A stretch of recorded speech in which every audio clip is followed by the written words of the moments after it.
Devan Sandiford. Thank you so much for the introduction, Brune. I'm so happy you invited me. I'm 6 years old, I'm in first grade, and it's another beautiful sunny day in California. Me and a group of the boys are running away from a group of the girls. I just started first grade. I hadn't gone to school in kindergarten, I was homeschooled. So I didn't really understand exactly what was going on, but a group of the boys had pulled me aside and they told me to watch out for the girls, that they were gonna chase after us, that they were gonna corner us, and they were gonna kiss all over us. And they told me how gross it was, and they really started educating me about this rare disease that girls apparently have that's called cooties. And I knew nothing about cooties. I had just moved from Miami, Florida, and the rules of the playground were completely different in Miami. And I actually had kissed a girl. I had a little girlfriend when I was 4 years old. So to me, I was like, I don't know what these guys are talking about. Kissing a girl is like one of the greatest gifts God's given us. But I really wanted to fit in. So whenever they ran, I just ran too. Whenever they dodged, I just dodged. We would go between the lunch tables. We'd go behind drinking fountains, and the girls would chase after us everywhere.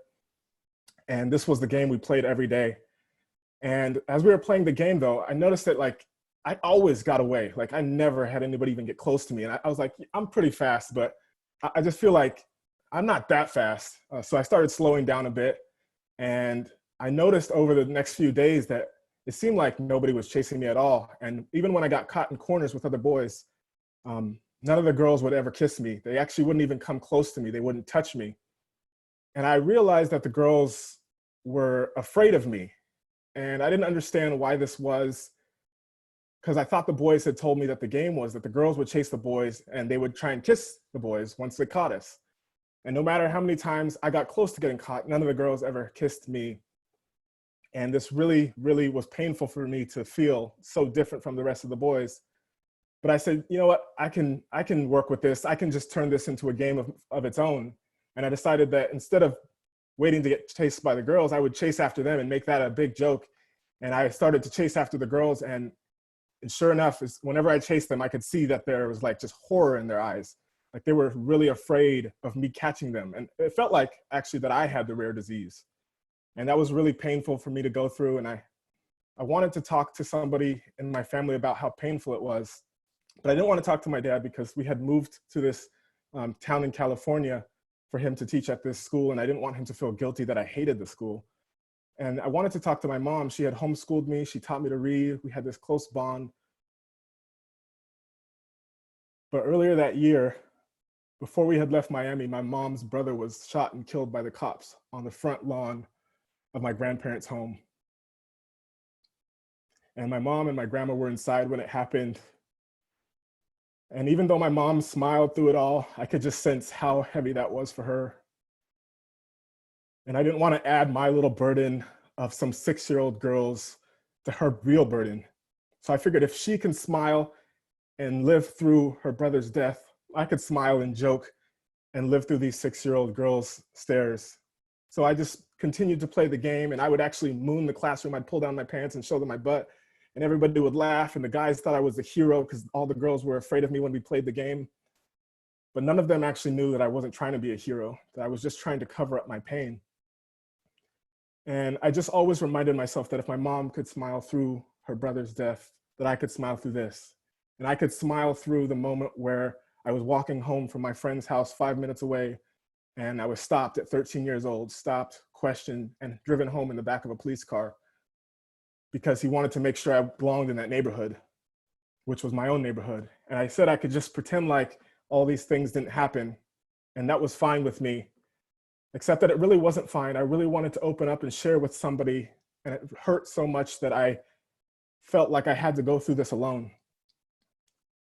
And I didn't want to stay in this community because it hurt too much. And I finally decided at some point that, I would move out to a community that was 30 minutes away. And then after that, I moved to a community that was an hour away out towards the coast in Long Beach. And then finally, at some point, I decided I wanted to move across the coast to New York, the melting pot of America, and just feel like I had a place to fit in and belong. And when I was walking with my parents in their neighborhood and decided to tell them that I was moving to New York, me and my wife told them, my mom, who's usually very silent, was very shocked. She had actually grown up in New York, in Brooklyn when she was young, and they escaped Brooklyn. And so this was a shock for her. And I remember her and my dad telling me like, no, like this is not a good decision and we have to think about it. And one particular thing that I remember was my mom's words that she said that we have to think about our sons. I had 2 young sons. And this hit me really hard because for me, I was moving with my sons in mind. I didn't want them to grow up in a place where I grew up where it felt like my differences were negative. I wanted them to be around people who could see their skin and think, okay, great, you're brown, but what does that matter in terms of who you are? And it just really struck me that I was moving for them, and the fact that she had moved me to this neighborhood felt really painful. And I was like, forget it, like I'm just gonna move. It doesn't matter about my family. I'm excited to go to Brooklyn. And I lived in New York and I was happy, been there for 3 years, enjoying everything about New York. There was of course things that happened that weren't great, but I loved it. And then a month ago, all of these things happened around America with all of the racism. And I live in an apartment in Brooklyn that's situated right next to the Barclays Center where the Brooklyn Nets play, and next to the police station. So I'm right in between these two. So when all these things started happening, the police barricaded off the street where I live, and there was 500, 600 cops on the street at night.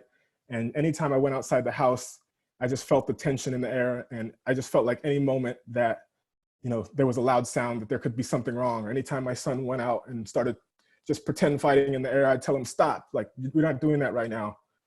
And sitting in my apartment, I finally realized that my choice to move to Brooklyn could be triggering for my mom, who grew up in Brooklyn and who lost her youngest brother. And now her youngest son is living in a place where she feels is so dangerous. And I realized that I had to call her and apologize for moving without explaining or ever telling her about any of my pain. So I called her from my Brooklyn apartment and I explained to her that it was really painful growing up in the neighborhood where she raised me.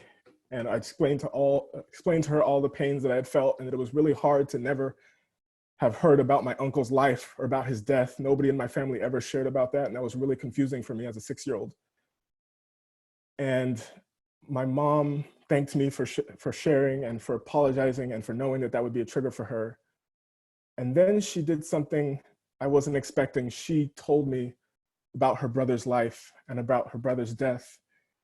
And for the first time in my life, I saw my mom cry.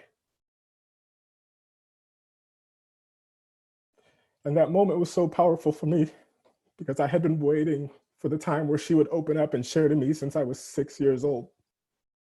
And even though we were both so much in pain for all the things that were going on, I was just so thankful to have that connection with my mom again that I had been looking for since she raised me and stayed at home with me since I was a kid. And it just felt great, even though we were in pain. Thank you.